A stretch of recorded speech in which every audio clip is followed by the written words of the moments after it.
Hey everybody, Scout Crafty here again. It's Wednesday, midweek Wednesday. Look at that, we got a nice breezy day. Look at that sky, blue sky.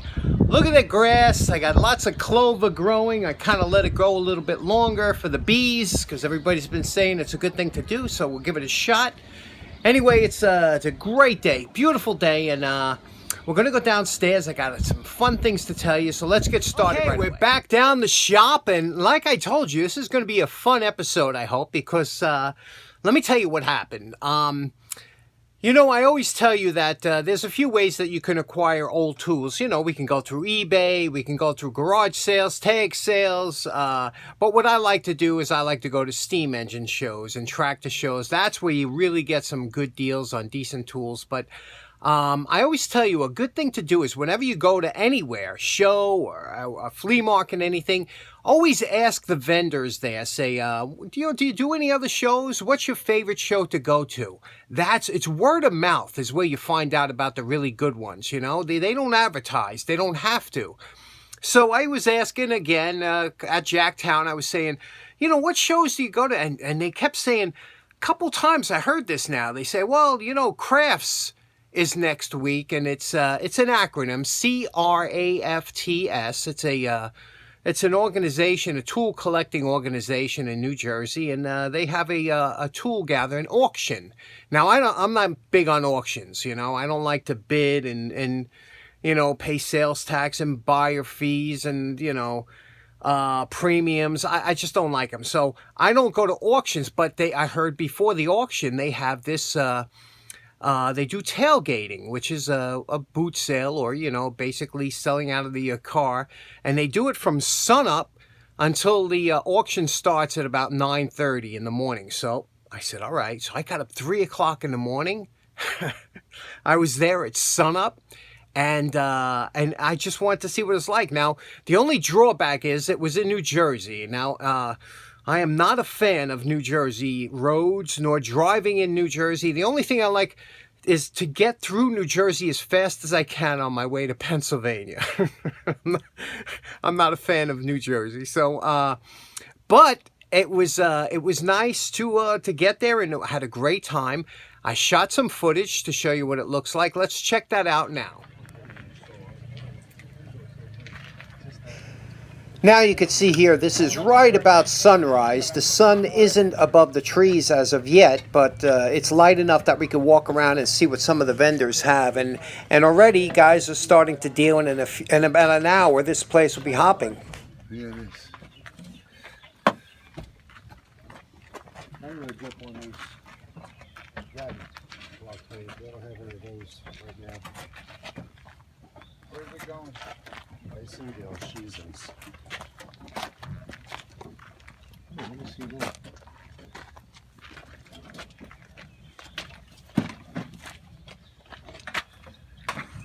Those are, stop giving advice, Joe. I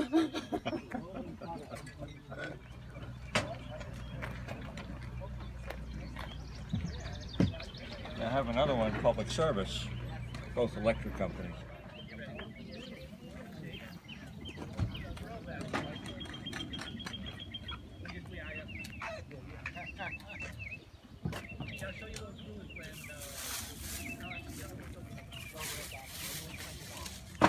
Hey Steve, how are you? Steve, how are you? Good. Good. This sure does. I'm like, that's great.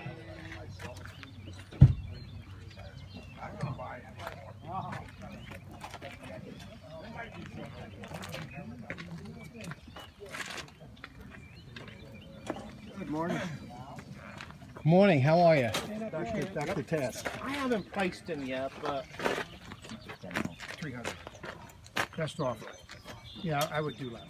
Now you can see here it's held in a kind of a small parking lot, but everybody seems to be having a great time, and it's plenty of room. We used to go to, what was the other earlier? It was, the first time I went to the auction was right off of 78 in Clinton, at a hotel. Oh, I'm here 20 years, so I don't know how far back we go.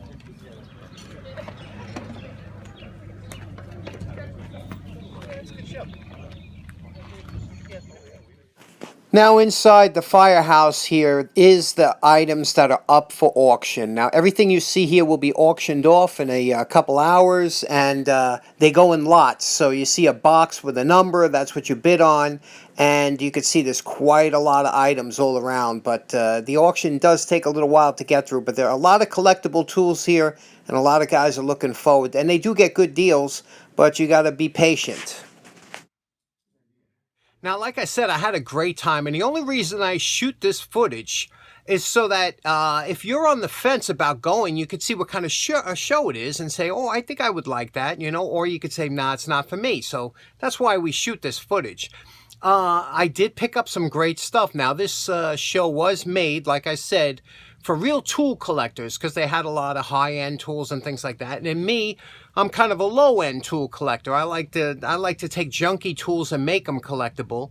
But let me show you what I picked up. I picked up some great stuff. I went a little nuts. Now my area is getting a little crowded because we're going to be doing what we did this month for Friday, I think.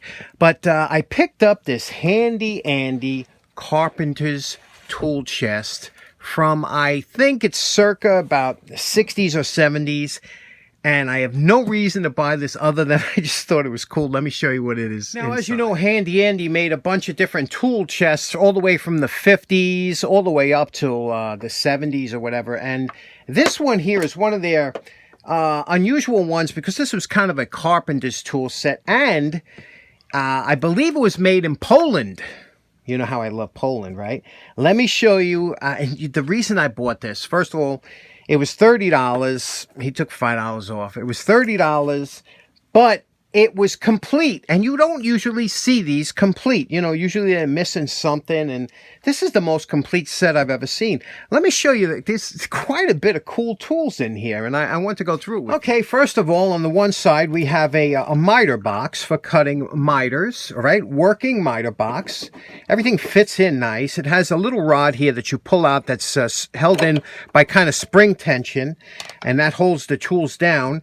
You know, it has a pair of general purpose pliers, pair of nippers, 2 screwdrivers, both flat spaded type, slotted, and has a chisel, and it looks like actually a working chisel. You know, it's got the pretty decent steel, it looks like. So it's got a chisel here.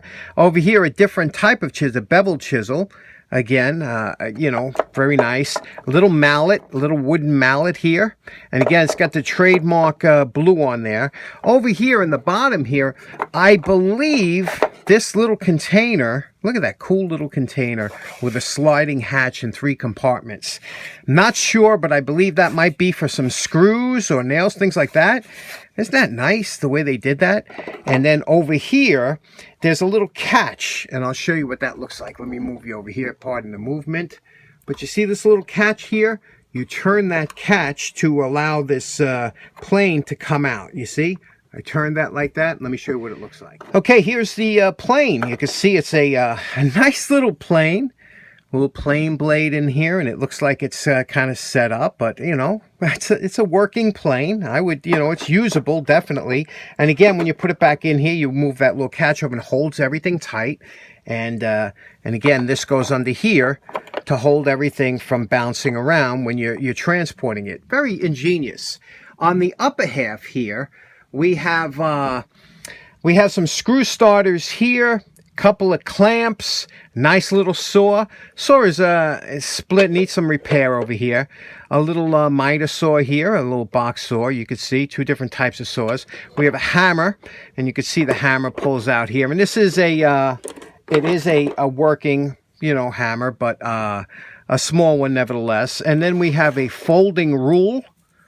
Working folding rule in centimeters.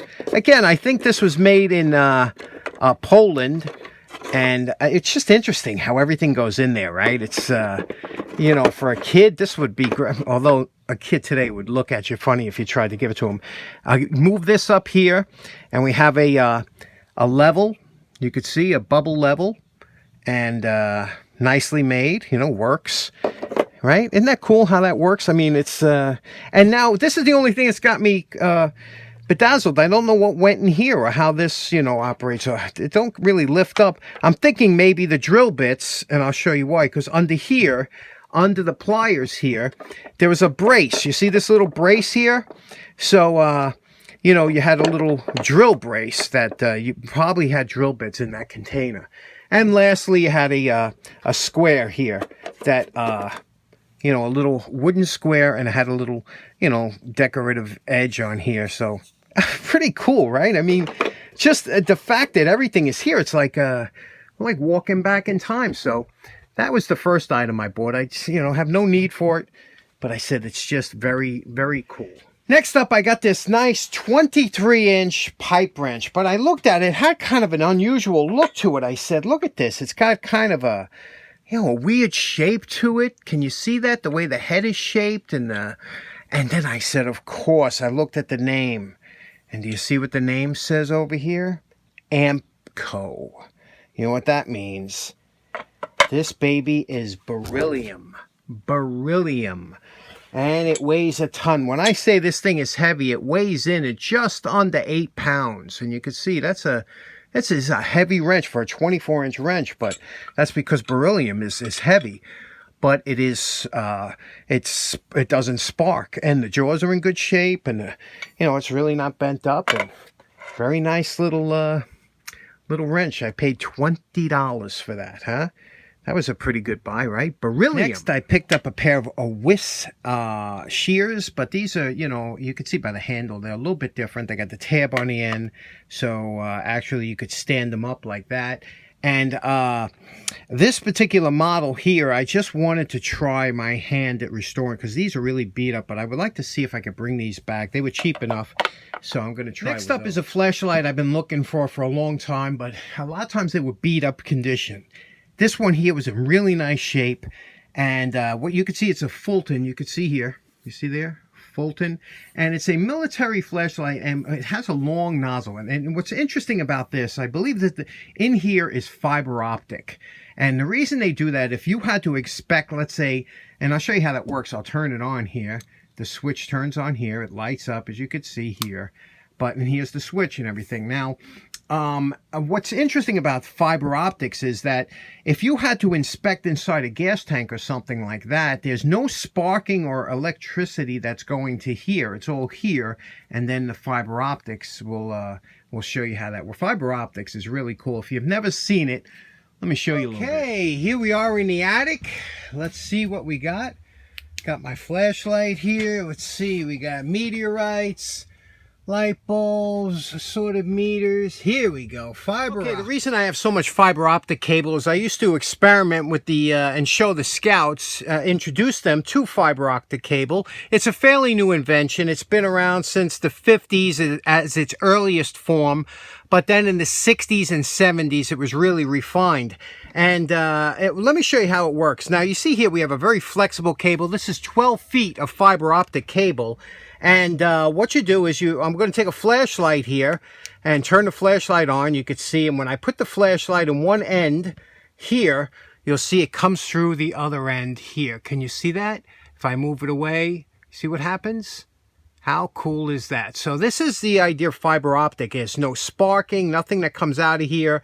And this is how it transmits wireless communication, or wired communication actually, with the fiber optic. But you can see how it transfers that. It's the speed of light. So very interesting stuff and very flexible. So there's a whole lot of uses you could use this for. Even in modeling and things like that, we used to use it. So you can see why this would be such a cool little light to have and use, you know. So I'm glad I got this one. I paid $10 for that, which was pretty much of a steal. Another really cool item that I got, again, another steal for $10. But look at this, an old Delta Power Light. Now I have this actual lantern, but I never had it in a box. I mean, who has the box on these things? These were long gone. And you could see it was out of Marion, Indiana. And what cool graphics on here, you know? And, you know, when you used to buy a light, this is just terrific. You would get this whole box. And let me show you what the light looks like inside. It's really interesting because it has the instructions and everything. And it's in great shape, except there's a little bit of bubbling on the reflector over here. You can see the reflector. It's got a little bit of a little bit of issues going on, but the reflectors, believe it or not, are easy to find. It's hard to find these that aren't all rotted out and rusted out because the batteries were left in. It just so happens there's a battery in here, and you can see here, lights up here. You see that? And then you over here, lights up here, and this will blink.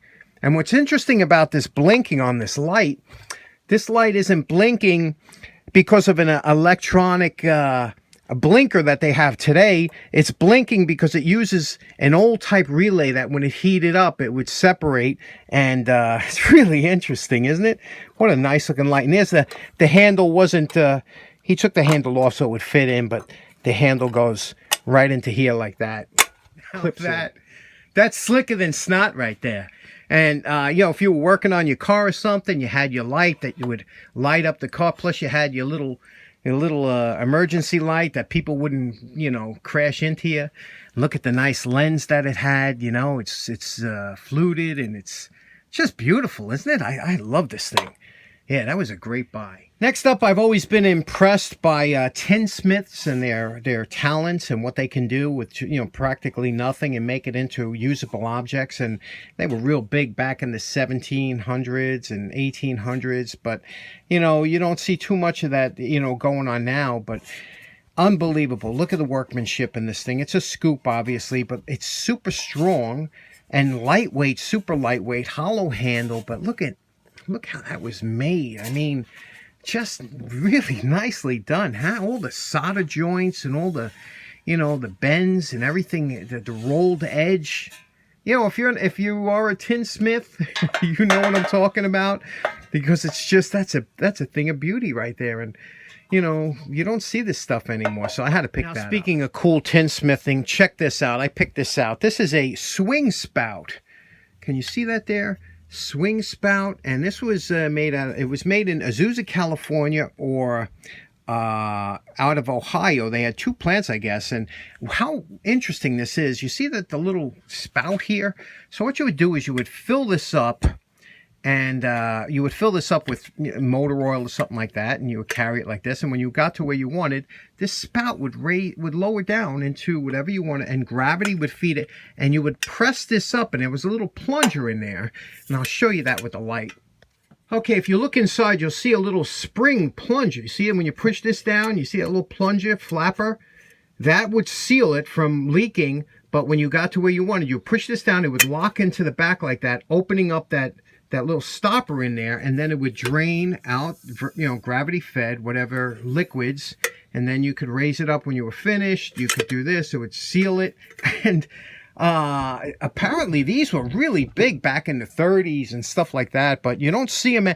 And the one guy I was talking to, who wasn't selling this, but a different guy who saw me buy it, he said that he's never seen one in a finish. They were usually always rusted up, or they came like a galvanized, but he says he's never seen one in this kind of shape. So this was a really nice, you don't see too many of these. Next up, as you know, I've been collecting lanterns for 40 years, and I never knew about books like this before. And I like books that kind of give you a heads up. And if you're thinking of collecting lanterns, or you do collect lanterns, they're not cheap, but you got to get your hands on one of these books. And look at this here. This is by Anthony Hobson, Lanterns That Lit Our World.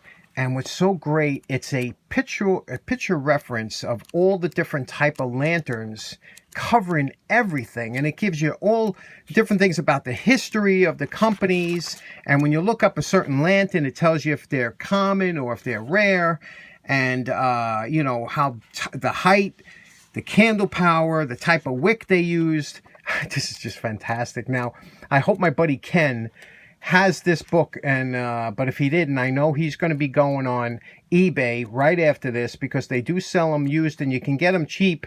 You can get them for like $15, $20, but if you get it new, it might run you like $25. But I'm telling you, it's a fantastic book. If you're a collector of lanterns, you need this book. So what a great little book this is, huh? Okay, next up, I bought a series of hand tools, but this was really cool. I looked at this knife now. I have more knives than I can tell you, but when I looked at this one here, it's an old timer, okay? Now, Old Timer was a good name in knives, but then later on they were bought out and they were made overseas and stuff. But this one here is made by Schrade when Schrade was in the USA, and it just had a nice feel. And I like this kind of, I don't know if it's a phenolic imitation bone, or I don't know what this was, but I have a couple knives that have this handle on here, and it's a real nice, comfortable handle. Big knife, you know, it's a big knife. And it has 2 blades, has obviously that one there, and this one here would be considered like almost, look at it, how it has a down angle to it, so it would make a great, you know, a skinner, whatever you want to do. It needs a little bit of cleanup, but this wasn't cheap. It was $10, and for, you know, a pocket knife at a, you know, garage sale or something, you say that's a lot of money. But I went on eBay, and these things fetch, you know, $45 every day of the week, so there is a calling for these because there's such a nice feel to them. Old Timer, the model is 250T. Actually, I got a bunch of hand tools, but when you go to these shows and you get a deal of that, you know, his prices are really good, you know, you just go through what he has and you put together 3 or 4 tools and you get to talk to him, you get, you know, and then you just say, what do you know, and then he gives you a good price. That's always the way it works, you know. So this was from a couple of good dealers that I was dealing with. Look at these nice pair of German pliers here. And I think I did it, but I was looking, they were so tight side to side and undamaged and they had that weird kind of, you know, the way they bend close in like that. So, and they were comfortable. So I bought these. You know, again, these are all inexpensive tools. Of course, I'll buy cast iron every day of the week. Let's see, $7. So it probably cost me $5. I'll buy these all day, $5. You'll never, you know, never stop. But here's something interesting. You know how I love screwdrivers and stuff. This Great Neck, it's red. I don't know if you can see it here. Can you see that? It's a red plastic. It's really nice, and it has a nice knurling and carvings on here, and it's got the square shank that I like. Beautiful, really nice in the hand. Now, I never had a lot of people have been telling me about the Wiha screwdrivers, and this one here, I was holding this thing for like 5 minutes, you know, and they're right, this thing has nice substantial weight to it and nice screwdriver, so I picked that up. But check these out. Now, you know, we've done these before, the, you know, the Irwins or whatever. I always like the big ones, but look at this one here. This is something I never even knew they produced. Can you see why? Look here. Yeah, perfect handle. Never seen a perfect handle square shank screwdriver like this. Look at that. That thing's, and the handles are tight. Although they're a little bit bold, they're tight. Look at that, huh? It needs a little work, but I've never seen one before. Obviously, it was funny that I was talking to the guy and he says, you know, if the guy was good enough, he could make scales for that. I was like, yeah, I said, that would be tough. For $2, how can you drop that? And of course, a baby terrier, you know, you got to pick them up for $5. And you know, the file handles, these things are getting hard to find. So that's it. And then the last product, the last item we're going to work on today. So that brings us to the last item that we bought. That was a lot of stuff, huh? But I mean, cool, and that was cool stuff, right? But this thing here, this is really interesting because it is probably one of the rarest tools. You never see them. You never, you know, they made knockoffs of this type, but this is an original pickup. Can you see where it says pickup on there? Pick up. I'll talk about this. Let's clean it up. See what it is and how it works. Pretty cool. Okay, we're almost through with our wire brushing, but you can see I just wanted to point something out. You know, the wire brushing gets off the patina. And for those of you, here's the patina. Okay, here's the, you know, the wire brush. You can see here there's a little bit. It's not a crack that runs all the way up, but you can see here you got, you know, a little bit of a deformation here, but you can see here. You see how the patina here, you can see the rust line because we go through the rust, then it goes through the tarnish. And you can always see that on the edge whenever you're taking off. This is the way it was, and you can see here. So that's why I'm telling you, like, wire brushing always, you know, this patina will always hide little imperfections or crack things like that you don't see. So that's why it's always important that, you know, before you do anything, even with the lettering and everything, you can see how crisp the lettering comes out. Always wire brush first. Don't just go right to the you know, to the sand. Okay, here's our post-wire brush. We finished doing the wire brushing on this now. And, you know, when you have a tool that's this rare, the last thing you want to do is go start grinding on it and things like that. So what do you say we head over to the belt sander and do this up right? Now, you know my favorite part. Remember what this wrench looked like before we started. And we're calling this project done. Now, as you can see here, we took it back to the original finish that this wrench would have looked like when Mr. Pickup, George B. Pickup, in 1907 patented this wrench. His name was spelt with an OP, but you can see it's a spark plug, ratcheting spark plug wrench. And how this works, this little piece of metal engages these slots. So if you had it on a spark plug, you would raise it up and you do it like that. And I'm surprised we didn't see more of these because it seems like a nice little design. New Britain copied the patent and made a wrench exactly like this, and they put it out, but they really didn't catch on too much. This would have been the perfect wrench to put in an automobile kit, I think, instead of the ones that used to come in there, because it did have sort of a kind of a ratcheting, you know, operation there. You could see how that would work, and you know, very nicely done. Here it is. You could see that this would come in different sizes. So you would have, you know, you would get the size for whatever car you needed. You could see what we did here. We brought it back to the original finish. You know, nothing crazy, but this is exactly what this wrench would have looked like when Mr. Pickup, George B., was trying to sell this wrench to maybe a manufacturer trying to get people to pick up his patent. He would have brought a sample much like this, you know. And it's so funny because I'm looking at this. It almost looks like that's that engraving on there, right? That engraving looks very strange, doesn't it? Almost like he, you know, punched it in with a punch or something, right?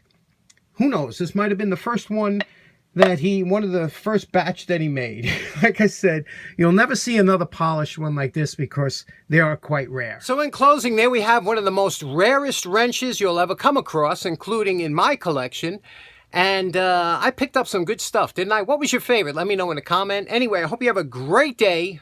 This is midweek, so I'll see you again on Friday. Take care now. Bye-bye.